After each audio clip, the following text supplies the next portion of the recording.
എറണാകുളം ജില്ലയിലും കനത്ത മഴ തുടരുകയാണ്. നഗരത്തിലും മലയോര മേഖലയിലും രാത്രിയിലും ശക്തമായ കാറ്റ്, മഴ ഒക്കെ ഉണ്ടായിരുന്നു. ചെല്ലാനം, കണ്ണമാലി പ്രദേശങ്ങളിൽ കടൽക്ഷോഭവും രൂക്ഷമായി.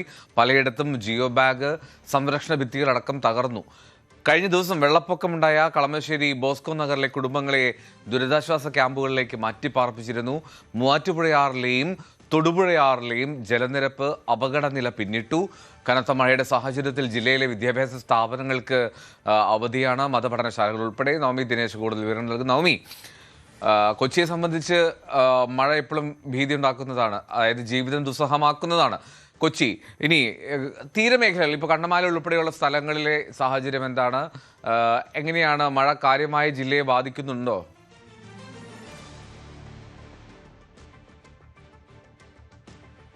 എൽദോ, സാധാരണ നമുക്കറിയാം കൊച്ചി ഒന്ന് മഴ പെയ്തു കഴിഞ്ഞാൽ വലിയ രീതിയിലുള്ള വെള്ളക്കെട്ടുണ്ടാകുന്ന ഒരു സ്ഥലമാണ്. പക്ഷേ കഴിഞ്ഞ കുറച്ച് നാളുകളായി, അല്ലെങ്കിൽ കഴിഞ്ഞ വർഷമൊക്കെ മഴ പെയ്തിട്ടും വലിയ ബുദ്ധിമുട്ട് കൊച്ചി നഗരങ്ങളിൽ എങ്ങും തന്നെ ഉണ്ടായിട്ടില്ല എന്നുള്ളത് വലിയ ആശ്വാസകരമായിട്ടുള്ള കാര്യമാണ്. പിന്നീട് ഈ മലയോര മേഖലകൾ, പ്രത്യേകിച്ച് മൂവാറ്റുപുഴ ഭാഗങ്ങളിലേക്ക് വരുമ്പോൾ മാത്രമാണ് ഇന്നലെ രാത്രിയുമൊക്കെ ചില വീടുകളിലൊക്കെ വെള്ളം കയറി.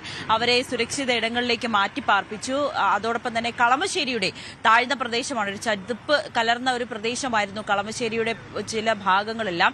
അവിടെയൊക്കെ വെള്ളം കയറി. അവിടെ ഉള്ളവരെയും ഒക്കെ സുരക്ഷിത സ്ഥാനത്തേക്ക് മാറ്റുകയും ചെയ്തിട്ടുണ്ട്.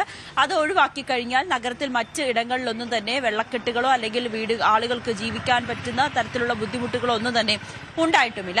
പിന്നീട് പറയാനുള്ളത് ആലുവ ശിവക്ഷേത്രമാണ്. ആലുവ ശിവക്ഷേത്രം വെള്ളത്തിൽ മുങ്ങിയിരിക്കുകയാണ്. പെരിയാറിന്റെ ജലനിരപ്പ് ഉയർന്നിരിക്കുകയാണ്. തീരദേശത്ത് താമസിക്കുന്നവർക്ക് ജാഗ്രതാ നിർദ്ദേശം നൽകിയിട്ടുണ്ട്. വെള്ളം ഉയർന്നു വരികയാണെങ്കിലോ അപകടകരമായിട്ടുള്ള നിലയിലേക്ക് എത്തുകയാണെങ്കിലോ എത്രയും വേഗം സുരക്ഷിത ഇടങ്ങളിലേക്ക് പോകണം എന്നൊരു നിർദ്ദേശം കൂടി നൽകിയിട്ടുണ്ട്. അപ്പോൾ മൂവാറ്റുപുഴയിൽ ദുരിതാശ്വാസ ക്യാമ്പ് തുറന്നിട്ടുണ്ട് എന്നുള്ളതാണ് ഏറ്റവും പ്രധാനപ്പെട്ട കാര്യം.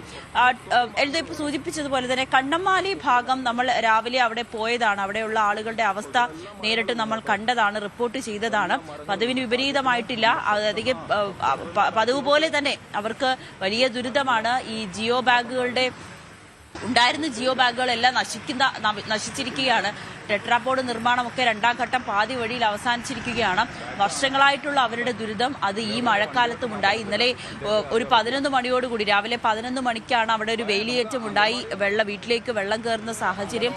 രാത്രി 8 മണിയോടുകൂടിയാണ് വെള്ളം തിരികെ ഇറങ്ങിപ്പോയത്. അതുകൊണ്ട് തന്നെ ആളുകൾക്കൊക്കെ അവിടെ താമസിക്കാൻ വലിയ ബുദ്ധിമുട്ടായിരുന്നു. അവർ ബന്ധുവീട്ടിലേക്കൊക്കെ ആണ് ആശ്രയം പ്രാപിച്ചത്. ഇന്നലെ രാത്രിയോടുകൂടി MLA മുഹമ്മദ് ഷിയാസ് അവിടെ എത്തി സ്ഥിതിഗതികൾ വിലയിരുത്തി എത്രയും വേഗം ടെട്രാപോഡ് നിർമ്മാണത്തിന് വേണ്ടിയിട്ടുള്ള നടപടികൾ സ്വീകരിക്കാമെന്നാണ് നിർദ്ദേശം നൽകിയിരിക്കുന്നത്. എന്തായാലും ഇപ്പോൾ മഴ മാറി നിൽക്കുന്നത് തന്നെയാണ് ജില്ലയെ സംബന്ധിച്ച് വലിയ ആശ്വാസകരമായിട്ട് തുടരുന്നത്. എൽദോ, റൈറ്റ്, നവമിയാണ് വിവരങ്ങൾ നൽകിയത്. കൊച്ചിയിൽ ഗുരുതര സാഹചര്യങ്ങൾ നിലവിലില്ല. പക്ഷേ എങ്കിൽ പോലും ഈ കണ്ണമാല ഉൾപ്പെടെ പ്രദേശങ്ങളിൽ ഈ കടൽക്ഷോഭം, ജിയോ ബാഗുകൾ ഉൾപ്പെടെ നശിപ്പിക്കുന്ന സാഹചര്യം ഉണ്ടായിട്ടുണ്ട്. അങ്ങനെ കാര്യമായിട്ട് വെള്ളക്കെട്ട് നഗരത്തിലില്ല.